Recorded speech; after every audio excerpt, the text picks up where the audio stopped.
Have you ever wondered why some individuals seem to possess an almost supernatural ability to excel in their chosen fields, as if they were chosen ones? What if the answer to this intriguing question lies not in the realm of the supernatural, but within ourselves, in our innate superpowers? Take the story of Albert Einstein, for instance. As a child, Einstein showed no signs of the genius that he would later become. He was slow to speak, and his parents thought he might be intellectually challenged. But Einstein's mind was simply wired differently. He thought in pictures rather than words. It was this unique way of thinking that allowed him to conceptualize the theory of relativity, revolutionizing the field of physics. His innate superpower, a different perspective. Consider also the story of Helen Keller.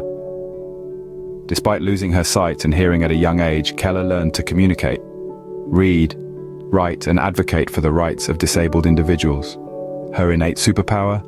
Resilience.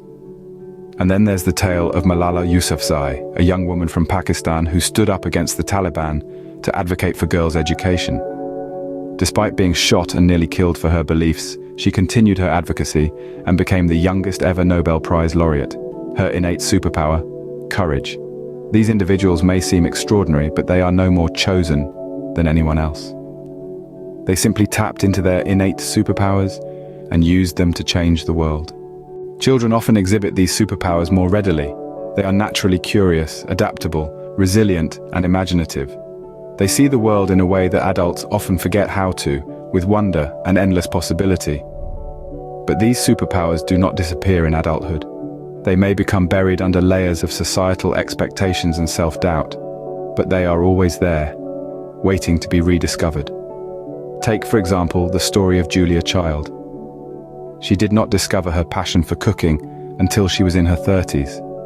But once she did, she threw herself into it with the enthusiasm of a child, and she revolutionized American cooking. Her innate superpower? Passion. Or consider the story of Stan Lee. He didn't create his first hit comic, The Fantastic Four, until he was nearly 40.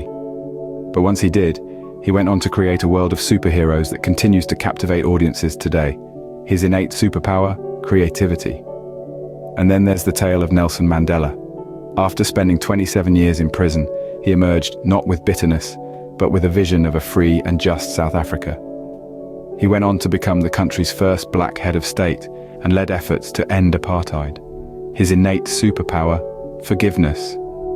Each of these individuals recognized their innate superpowers and used them to forge their own unique paths. They were not chosen by some external force. They chose themselves. In conclusion, the concept of chosen ones is not about being singled out by fate or destiny. It's about recognizing the innate superpowers within ourselves and choosing to activate them. It's about stepping onto our unique paths with courage and resilience and using our gifts to make a difference in the world. So the next time you find yourself marveling at a so-called chosen one, remember, the real magic lies not in being chosen, but in choosing.